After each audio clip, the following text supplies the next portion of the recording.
Welcome friend. तो joke से शुरुआत करते हैं दोस्तों, ताकि हल्के नोट से शुरू हो हमारी एनालिसिस। तो एक बार क्या होता है, एक बंदा होता है, वो डॉक्टर के पास जाता है कि उसका एक पैर नीला पड़ रहा होता है। तो डॉक्टर उसके पैर को देखता है, कहता है यार ये तो सांप ने काट दिया है और उसका जहर चढ़ रहा है, इसकी वजह से आपका पैर काटना पड़ेगा। उसका एक पैर काट देता है।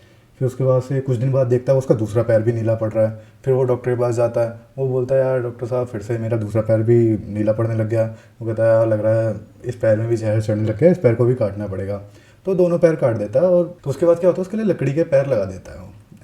तो अब बंदा जाता है, देखता है, फिर लकड़ी के जो पैर होते हैं वो भी नीले पड़ने लग जाते हैं। वो फिर डॉक्टर के पास जाता है। जब वो दोबारा जाता है उसके पास, तो डॉक्टर बोलता है यार मुझसे सॉरी, गलती हो गई, और ये तो आपकी जीन्स कलर छोड़ती थी। तो इस जो को हम रिलेट करें तो मार्केट में भी सेम ऐसे होता है दोस्तों। यहाँ पे काफ़ी ज़्यादा आप लोग को ऐसे लोग मिलेंगे, मतलब सोशल मीडिया वगैरह पे, जो कि मतलब इस बात को नहीं देखने की कोशिश करेंगे कि अगर यार पैर नीला पड़ रहा है किसी का तो किस वजह से पड़ रहा है। वो सीधे यही आपको सलाह देंगे यार पैर काट दो। ठीक है, तो ऐसा आपको नहीं करना चाहिए कभी भी। तो अभी आप इस बात को आप अभी रिलेट कर पाओगे जब हम पूरी एनालिसिस करेंगे। तो होता है क्या कि मार्केट में दोस्तों एक क्या होता है, सेकुलर ट्रेंड होता है। जैसे हम यूएस मार्केट की बात करें तो उसका एक सेकुलर ट्रेंड है।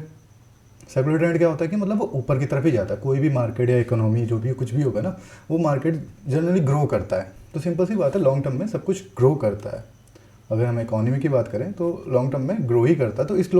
तो इस चीज़ का लोग फ़ायदा उठाते हैं। तो इस वीडियो में हम आज बात करेंगे वो बॉटम कैसे प्रिडिक्ट करते हैं। वैसे लोग आप खुद बॉटम प्रिडिक्ट कर सकते हो इस स्ट्रेटेजी से। तो इसके लिए क्या करना होता है ना, बस आपको क्या करना है कि कहीं पे भी मार्केट जा रही है, सबसे पहले आप कह दो कि जैसे यहाँ पे गई मार्केट, तो आप बोल दो यहाँ से 500 पॉइंट से ज़्यादा नीचे की करेक्शन नहीं आएगी। तो आपने देखा भी होगा किसी ने जैसे कि बोल दिया कि भाई मार्केट में बुल रन चल रहा है और इसमें क्या होता है कि 10% से ज़्यादा करेक्शन नहीं आ सकती है। ठीक है, अगर 10% की करेक्शन आप नहीं झेल सकते, इतनी वॉलिटिलिटी नहीं झेल सकते, तो आपको मार्केट में होना ही नहीं चाहिए। उसके बाद क्या होता है, अगर 10% से ज़्यादा मूवमेंट आ गया नीचे की तरफ तो क्या कहेंगे वो, तो उसके बाद से क्या होगा, 10% से ज़्यादा मूवमेंट आ गया, मान लिया 13% का मूवमेंट आ गया, 14% का मूवमेंट आ गया। तो पहले तो अगर 14-15% का मूवमेंट आ गया तो कुछ नहीं बोलेंगे। जैसे ही थोड़ा बहुत पुल बैक आएगा, तो मान लो वो 12-13% पे आ गया, तो ये कहेंगे देखो यार थोड़ा बहुत ऊपर नीचे तो होता ही है, 10% मैंने बोला था तो 11-12% तो हो ही सकता है, 2-3% तो ऊपर नीचे चलता ही है। ठीक है, फिर आपको लगे हाँ यार बंदा सही कह रहा है, 12-13% मार्केट गई कहाँ है।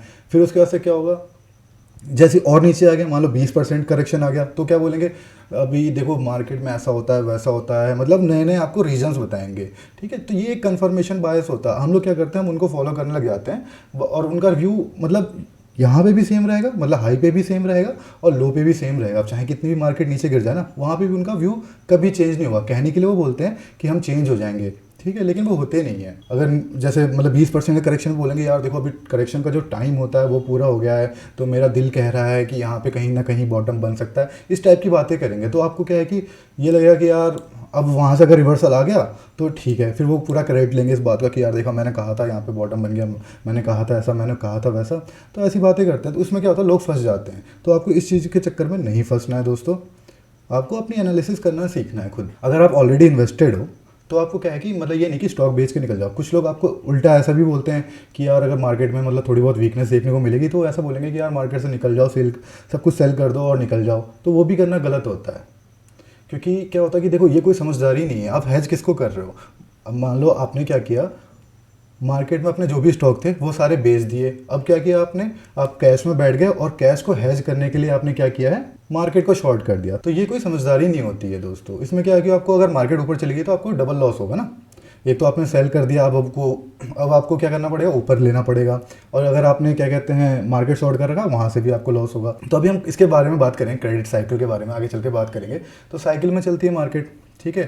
जैसे गेन थ्योरी के हिसाब से आपने सुना होगा कि मार्केट कभी भी साइकिल में चलती है, यानी कि एक प्राइस और टाइम की साइकिल बनाते हुए चलती है वो। ठीक है, इसके बारे में हम आगे चल के बात करेंगे। फिलहाल हम अपना अगर मार्केट की एनालिसिस करें तो यूएस मार्केट के एनालिसिस से हम पहले देखने की कोशिश करते हैं। तो हम लॉन्ग टर्म की बात कर रहे हैं कि लंबे टाइम पे क्या हो सकता है। तो अभी एक चीज़ देखने को आपको मिल सकती है, यहाँ पे किस ऑफ डेथ कंप्लीट हुआ। किस ऑफ डेथ क्या होता है दोस्तों, कि मंथली चार्ट पे 21 दिन का मूविंग एवरेज अगर ये क्रॉस कर देता है, जैसे हम पहले अभी की सिनारियो में देख लेते हैं, या हम पहले देखते हैं 2008 में देखते हैं। 2008 में जो क्रैश हुआ है, देखो अगर एनालिसिस करनी है तो अच्छे से करो एनालिसिस, है ना। तो आपको 2000 में देखना है, सन 2000 में क्या हुआ। अगर आप देखोगे यहाँ पे भी ये मंथली चार्ट है। अभी आपको ये कैंडल छोटी छोटी लग रही हो क्योंकि आप इसकी वजह से देख रहे हो ना। अगर हम इसको यहीं से देखते हैं, ठीक है, तब आपको समझ में आएगा। अब देखो यहाँ पे क्या हुआ है कि ये मंथली चार्ट है, मंथली चार्ट में ये 21 दिन का मूविंग एवरेज है। तो उसके बाद से क्या होता है, प्राइस नीचे की तरफ आया, पहले 21 दिन की मूविंग एवरेज को तोड़ना चाहिए, उसके बाद से उसको टेस्ट करना चाहिए, ठीक है। तो उसको टेस्ट करने के बाद क्या होता है, फिर नीचे आएगा तो यहाँ कहीं ब्रेक होता है, तो इसको हम बोल सकते हैं किस ऑफ डेथ एक्टिव हो गया है और यहाँ से एक अच्छा खासा बियर ट्रेंड देखने को मिल सकता है, ठीक है। सेम आप 2008 में देखोगे, क्योंकि हमें फंडामेंटल एनालिसिस उतना नहीं आता है, तो हम जो चीज़ हमारी स्ट्रेंथ है ना, हम स्ट्रेंथ पे फोकस करेंगे, ठीक है। तो अपनी स्ट्रेंथ पे फोकस करोगे तो आपको हमेशा ही अच्छे रिजल्ट मिलेंगे, उसके बारे में हम आगे चल के बात करने वाले हैं। फिलहाल आप यहाँ पे देख सकते हो, यहाँ पे भी सेम 2008 में क्या हुआ है, 2008 के टाइम में यहाँ पे भी किस ऑफ डेथ एक्टिव हुआ है। उसमें क्या हुआ कि पहले 21 दिन के मूविंग एवरेज के नीचे, 21 दिन कह रहा हूँ सॉरी, 21 मंथ के मूविंग एवरेज के नीचे प्राइस गया है, फिर इसको टेस्ट किया, फिर जब नीचे आया यहाँ से केस ऑफ डेथ एक्टिवेट हुआ है और यहाँ से हमें अच्छा खासा फॉल देखने को मिला है। कहीं कहीं पे देखो फॉल सिग्नल भी मिलते हैं, ऐसी बात नहीं है, फॉल सिग्नल भी मिल सकते हैं।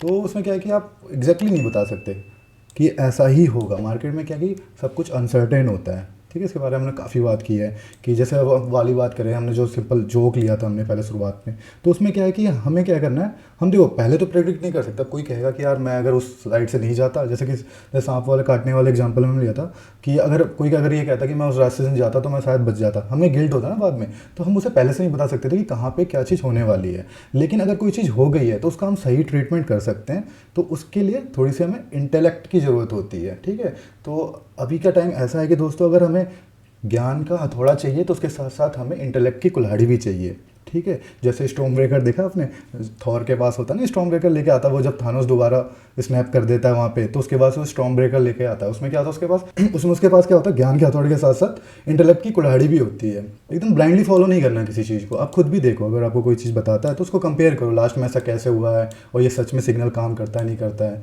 तो हम इस सिग्नल की बात करते हो, कोविड में थोड़ा सा यहाँ पे फिर फॉल्स सिग्नल मिला है, ठीक है। लेकिन यहाँ पे क्या है कि आप फॉल्स सिग्नल कैसे कह सकते हो, यहाँ पे टेस्ट नहीं हुआ, मतलब टेस्ट करके वापस नीचे नहीं आया, तो आप थोड़ा सा अवॉइड कर सकते हैं। यहाँ पे टेस्ट करके वापस नीचे नहीं आया तो इसको अवॉइड कर सकते थे, ठीक है। लेकिन यहाँ पे आप देख सकते हो, यहाँ पे क्या हो रहा है, इसने टेस्ट किया है और उसके बाद वापस नीचे आ गया है, तो इसको क्या बोल सकते हैं, एक बियरिश सिग्नल एक्टिवेट हो गया है ना। तो यूएस मार्केट में हमें ऐसा देखने को मिला। और दूसरी चीज़ हम क्या देख सकते हैं, देखो इलियड वेव, तो ये दोस्तों जो R N Elliott, WD Gann, ये लोग क्या थे कि मतलब टेक्निकल एनालिसिस के एक तरह से बोले जाते हैं 5 टाइटन में से एक थे, ठीक है। तो अगर हम इलियड वेव की बात, तो इलियड वेव जो है कि काफ़ी हद तक काम करती है, ठीक है। बहुत लोग कहेंगे नहीं काम करती है ऐसा वैसा, लेकिन ऐसा नहीं है दोस्तों, वो चीज़ें काम करती हैं। तो ऐसे ही नहीं उनको टेक्निकल एनालिसिस का टाइटन बोला जाता है। तो अगर इलियड वेव के हिसाब से देखें तो यहाँ पे हमारी 5 वेव कंप्लीट होती हुई दिख रही है। एक्चुअली क्या था, बहुत बड़े टाइम फ्रेम पे आप एनालिसिस करते हो ना, तो उसके हिसाब से ट्रेड करना थोड़ा मुश्किल होता है। यहाँ पे आप देख सकते हो, ये हो गया आपका 1, ये आपका सेकंड वेव, यहाँ पे सेकंड वेव क्या है, एक फ्लैट करेक्शन टाइप का था। उसके बाद से ये थर्ड वेव यहाँ कंप्लीट हो गई है, उसके बाद से फोर्थ वेव थी और ये फिफ्थ वेव थी, ठीक है। यहाँ पे आप देख सकते हो थर्ड वेव में एक इम्पल्सिव वेव थी 1 2 3 4 5, ठीक है। और फिर उसकी जो थर्ड वेव थी तो उसमें भी एक इम्पल्सिव वेव थी 1 2 3 4 5, ठीक है। इसमें भी आप देख सकते हो, तो मतलब इस तरह से आप देख सकते हो। और यहाँ पे देख सकते हो 5 वेव की 1 2 3 4 5 यहाँ पे कंप्लीट हो गई है जहाँ तक है।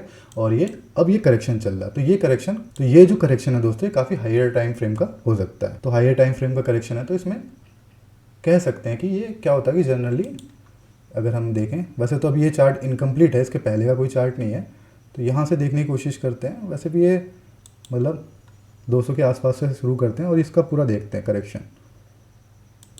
तो ये जो करेक्शन है दोस्तों, अगर हम 38.2% को देखते हैं कि मिनिमम यहाँ तक आता है प्राइस, जनरली ऐसा होता है कि 38.2% तक आता है।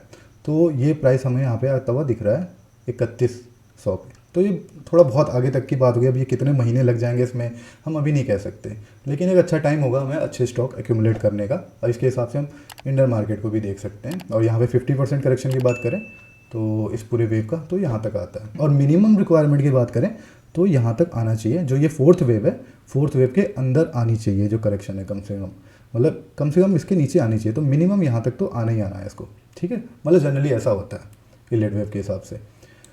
और इसके नीचे भी जा सकता है, ऐसा नहीं है, ठीक है। इसके नीचे भी कहीं पे भी जा सकता है। तो हम करेक्शन को प्रेडिक्ट नहीं कर सकते बॉटम कहाँ बनेगा, वो बात अलग है। आप बोलते रहो हाँ यहाँ बन गया, यहाँ बन गया, अब मुझे लगता है ऐसा हो जाएगा, अब मुझे लगता है वैसा हो जाएगा, तो उसके हिसाब से अलग बात है। लेकिन हम अगर बात करें लॉजिक, हम नहीं बता सकते कि एग्जैक्टली करेक्शन कहाँ कंप्लीट होगा। फिलहाल मिनिमम रिक्वायरमेंट्स की यहाँ तक होती है, तो अभी थोड़ी और वीकनेस रह सकती है, और अगर 38.2% तक आता है तो यहाँ तक हो सकता है। ठीक है, तो ये तो होगी यूएस की मार्केट की बात। और अगर हम बात करते हैं यूएस बॉन्ड यील्ड की, तो बॉन्ड यील्ड होता है, अगर हम लीडिंग इंडिकेटर की बात करें किसी भी क्रैश का, तो उसको हम बॉन्ड यील्ड से पता कर सकते हैं। तो उसमें क्या होता है, हम 2 ईयर्स का बॉन्ड यील्ड को कंपेयर करते हैं 20 ईयर्स के बॉन्ड यील्ड से।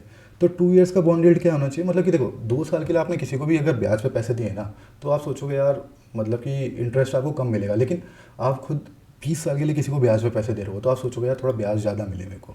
तो जनरली क्या होता है, 20 साल का जो बॉन्ड यील्ड होता है वो ज़्यादा होता है। तो 20 साल का बॉन्ड यील्ड हमेशा ज़्यादा रहेगा। तो जनरल बात कर रहा हूँ, 20 साल का बॉन्ड यील्ड होता है वो 2 साल के बॉन्ड यील्ड से ज़्यादा होता है। लेकिन यहाँ पे देखो इसके बाद से क्या हुआ कि अब 2 साल का जो बॉन्ड यील्ड है, यहाँ पे भी इन्वर्टेड होने की कोशिश की है, लेकिन यहाँ पे बॉन्ड यील्ड इन्वर्ट हो गया है। इन्वर्ट मतलब कि जो 2 साल का बॉन्ड यील्ड है वो ज़्यादा हो गया है 20 साल के बॉन्ड यील्ड से। तो सीधी सी बात है, अगर इसका मतलब क्या है कि 2 साल के बॉन्ड से पैसे निकल रहे हैं, तो वो क्यों निकल रहे हैं कि आने वाले टाइम पे तो आने वाले कुछ टाइम में इकोनॉमी पे उतना ज़्यादा ट्रस्ट नहीं है लोगों का, तभी शॉर्ट टर्म बॉन्ड से पैसे निकल रहे हैं और लॉन्ग टर्म बॉन्ड की तरफ जा रहे होंगे पैसे। ठीक है, तो ये किस तरह का लीडिंग इंडिकेटर होता है। तो इसके बारे में आपको ज़्यादा पढ़ना तो आर्टिकल वगैरह देख सकते हो। फिलहाल हम बात करते हैं निफ्टी की। तो निफ्टी में क्या चल रहा है, यहाँ पे आप देखोगे हम बात कर रहे थे, ये ए वेव होगी और ये मतलब ए वेव की 1 2 3 4 और ये 5th वेव हो सकती है। ठीक है, या तो ऐसा हो सकता है, तो उसमें क्या हो, ए वेव यहाँ कंप्लीट हो सकती है, लेकिन ये 4th वेव से स्ट्रक्चर चेंज होता हुआ दिख रहा है यहाँ पे,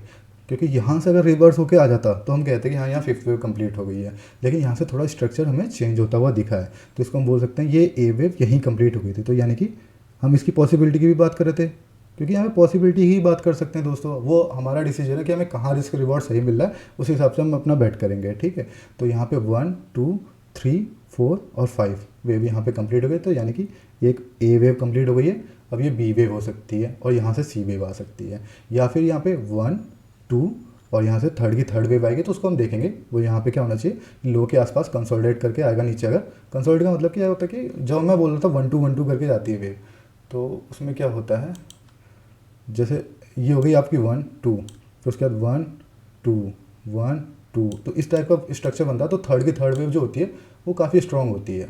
तो अगर इस टाइप का स्ट्रक्चर बनता है तो यहाँ पे चांसेस होंगे कि एक इम्पल्सिव वेव नीचे की तरफ शुरू हो गई है। और अगर यहाँ से सी वेव होगी तो उसको हम देखेंगे, तो यहाँ पे सी वेव की 1 2 हो गई होगी, 3 यहाँ पे आएगी, 4 5 जो भी होगा उसके हिसाब से हम बात करेंगे। तो कुल मिला के ये एक तरह से फाइनल चेकआउट हो सकता है। मतलब फाइनल चेकआउट का मतलब कि इसमें इस मोमेंट पे जो भी आउट परफॉर्म करेंगे दोस्तों, इस टाइम पे ना जो मतलब ये चेकआउट आएगा, इसमें जो भी स्टॉक्स आउट परफॉर्म करेंगे उनको आपको अपने वॉच लिस्ट में रखना है। मतलब अगर आपने पहले से अच्छे स्टॉक, पहले तो आपको अच्छे स्टॉक छांट के रखने हैं, तो उसके बारे में हम बात करेंगे। आपको लोगों तो एक वीडियो बना दूँगा, क्योंकि यहाँ पे अपना चैनल का काम है कि ट्रेडिंग के बारे में बताना। ठीक है, इन्वेस्टिंग के बारे में थोड़ा बहुत हम बात कर लेते हैं कभी कभी, लेकिन यहाँ पे ट्रेडिंग के बारे में हम डिस्कस करते हैं ज़्यादातर ना। उसके बाद से उनको देखना है उसमें से कौन सा आउट परफॉर्म कर रहे हैं इस टाइम पे। ठीक है, क्योंकि हम क्या बात करते हैं रिलेटिव स्ट्रेंथ पे, कि रिलेटिव स्ट्रेंथ का क्या मतलब होता है कि रिलेटिव रिटर्न, कौन सा रिलेटिव रिटर्न ज़्यादा दे रहा है हमें स्टॉक, है ना, क्योंकि सब कुछ रिलेटिव होता है दोस्तों।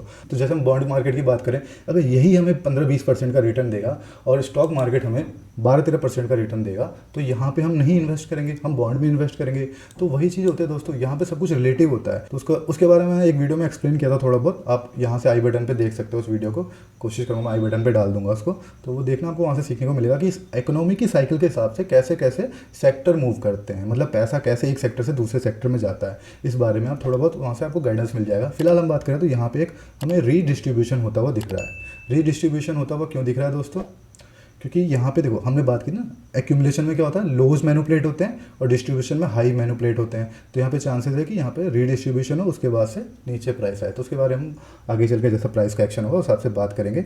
और यहाँ पे देखो जैसे बात की थी, तो ये कंपोजिट ऑपरेटर क्या होता है ना, कंपोजिट ऑपरेटर हम मार्केट की स्टडी करते हैं कि मार्केट का मूवमेंट क्या है। कंपोजिट ऑपरेटर क्या है कि कोई एक मतलब लिविंग एंटिटी नहीं है, ऐसा नहीं कहेंगे कि एक बंदा है कंपोजिट ऑपरेटर, ये कोई इमेजिनरी ऑपरेटर की बात नहीं कर रहे हैं। एक्चुअली क्या होता है कि जैसे मार्केट क्या है कि फिर आप जैसे कि आर्मी को बोलोगे कोई इमेजिनरी बंदे की बात कर रहे हो, तो आर्मी का मतलब क्या, कलेक्टिव कॉन्शियसनेस हो गया ना। तो हम बात करते हैं वहाँ पे एक बंदे की बात नहीं कर रहे हैं, हम जैसे आर्मी, एयरफोर्स, नेवी इनकी बात करते हैं। तो ये क्या होता है, कलेक्टिव कॉन्शियसनेस है, मतलब लोगों से मिलके, लोगों से मिलके एक समूह बना है, उसका हम एक्शन देखने की कोशिश करते हैं। वैसे ही यहाँ पे इन्वेस्टर ट्रेडर का जो भी एक्शन है उसको हम जो भी चार्ट पे आता है वो देखने की कोशिश करते हैं, तो उसको बोलते हैं हम कंपोजिट ऑपरेटर। सीईओ जो होगा तो वो हमारा कलेक्टिव कॉन्शियसनेस टाइप का हो गया, समझ लो। मार्केट में जितने लोग पार्टिसिपेट कर रहे हैं उनकी साइकोलॉजी कैसी है, क्या है, उसके हिसाब से उनका ग्रेड फियर क्या है उसके हिसाब से हम स्टडी करने की कोशिश करते हैं। तो इसके बारे में आपको अब डिटेल में जानना है तो आप यहाँ पे वाइकॉफ मेथड के बारे में मैंने वीडियो बनाई है जिसमें एक्यूमुलेशन और डिस्ट्रीब्यूशन को अच्छे से समझाया है, उसको आप देख सकते हो। तो फिलहाल यहाँ पे हम एक रीडिस्ट्रीब्यूशन का हमें स्ट्रक्चर बनता हुआ दिख रहा है। और यहाँ पे अगर हम अभी ट्रेड की बात करें तो यहाँ फिलहाल कोई ट्रेड नहीं मिल रही है अगर शॉर्ट टाइम पे। और अगर हम शॉर्ट टाइम फ्रेम पे बात करें तो यहाँ कहीं अगर प्राइस आता है हमें, क्योंकि ये देखो विंडो क्लोज करके उसके बाद ऊपर जाता है तो हमें एक बेहतर ट्रेड मिल सकती है। देखो जैसे हमने बात की थी, यहाँ पे क्या होगा, यहाँ पे जंप नहीं करना है आपको, गैप अप से मतलब गैप से आपको वो नहीं करना, मतलब क्या बोलते हैं ना, मार्केट क्या करती है कि आपके इमोशन के साथ खेलती है। तो इमोशन के साथ खेलने के लिए क्या करेगी ना, वो आपको एक्साइट कर देगी। एकदम से आपने क्या देखा, यहाँ पे गैप डाउन हो गया, आप एक्साइट हो गए, यार मार्केट बहुत ज़्यादा नीचे गिर सकते हैं, तो यहाँ पे जंप कर जाते हो। तो इसलिए मैं बोला था आपको, कभी भी आप मार्केट में गैप अप या गैप डाउन देख के जंप नहीं कर देना। बहुत कम चांस होता है, गैप एंड गो टाइप का होता है। देखो यहाँ पे देखो गैप एंड गो टाइप का होता है, तो उसमें भी एक बार टेस्ट करने आया है, ठीक है। तो वहाँ पे भी आप देख सकते हो, यहाँ पे देखो गैप डाउन हुआ, उसके बाद टेस्ट करने ऊपर आया। यहाँ कहीं पे आप अगर इसको शॉर्ट करोगे तो आपको एक अच्छा ऑप्शन मिल जाता है और अच्छा आपको प्रॉफिट मिल जाता है। क्योंकि यहाँ पे देखो हमने बात की थी, यहाँ पे एक विंडो खुल जाएगी, विंडो के बाद तो यहाँ पे विंडो खुल जाएगी तो हमें नीचे तक का टारगेट मिल सकता है। हम सोचिए यहाँ पे फिफ्थ वेव आ सकती है, लेकिन यहाँ पे कुछ टारगेट तो मिला ही है। और इधर बात करोगे आप छोटे टाइम फ्रेम में, तो यहाँ पे वोल्ट वेव मिली थी, यहाँ से एक ट्रेड मिली है। तो अभी फिलहाल हम बात करें तो यहाँ पे कोई भी ट्रेड नहीं है, क्योंकि अभी बीच में प्राइस ना हाई के पास है, ना सेलर के जोन में, ना बायर्स के जोन में। अभी जो हम अभी की बात करें, बाइंग कहाँ से आ रही है, यहाँ से बाइंग आ रही है इस पॉइंट से, सेलिंग कहाँ से आ रही है, इस पॉइंट से आ रही है। तो अभी किसी के भी जोन में नहीं है। और अगर हम डिस्ट्रीब्यूशन के हिसाब से बात करें तो अभी कम से कम इसके हाई पे भी नहीं पहुँचा है, ठीक है। तो शॉर्ट करने में आपको मतलब प्रॉफिट बुक करते हुए चलना चाहिए। उससे क्या होता है, आपका सेम रिस्क में आपका रिवॉर्ड बढ़ जाता है। उसके बारे में हम बात करेंगे किसी वीडियो में, आप चाहो तो कैलकुलेट करके देखना। आपको क्या करना है, जैसे चलो हम देख ही लेते हैं। यहाँ पे मान लिया यहाँ पे 100 रुपीज़ का कोई स्टॉक है, ठीक है, और आपके पास 1 लाख रुपए हैं, तो आपने इसको शॉर्ट किया, ठीक है। तो 1 लाख में कितनी क्वांटिटी आएगी, 1000, तो 1K लिख देते हैं, राइटिंग ऐसी लग रही है इसमें, ठीक है। मान लो इसका रेट आ गया 80, ठीक है। अब 2 बंदे हैं, एक बंदे ने यहाँ पे बुक कर लिया 80 पे, तो उसको क्या हो गया, 20K का यहाँ पे फ़ायदा हो गया। तो उसका PNL कितना हो गया, यहाँ पे 20K हो गया। एग्जाम्पल दे रहा हूँ, एग्जैक्टली ऐसा नहीं होगा, उसके बारे में ज़्यादा बात नहीं कर रहे हैं। फिलहाल हम ये देखते हैं कि अब यहाँ से दूसरा बंदा, उसने कुछ नहीं किया, वो चाह रहा है, दोनों का मतलब दोनों ने शॉर्ट कर रखा, पर एक बंदा बुक करता हुआ चल रहा है। फिर उसके बाद इसका प्राइस आ गया 60, ठीक है। अब यहाँ से आ गया 60 पे। तो अब क्या हो रहा है, दूसरा जो बंदा था जिसके पास 1 लाख रुपए थे और इसके पास भी 1 लाख रुपए थे, ठीक है, तो उसके पास कितना प्रॉफिट हो गया, 100 से 60 आया, तो ये हो गया 40K, है ना, 40K हो गया। और लेकिन इस बंदे के पास क्या था, 1,20,000 थे। तो यहाँ पे 20 पॉइंट में उसको कितना मिलेगा, 20 पॉइंट हो गया आपका 80 का 25%, तो 25% 1,20,000 का हो गया आपका 30,000, ठीक है। तो यहाँ पे उसे 30,000 और मिल गया, तो इसका प्रॉफिट कितना हो गया, 50K।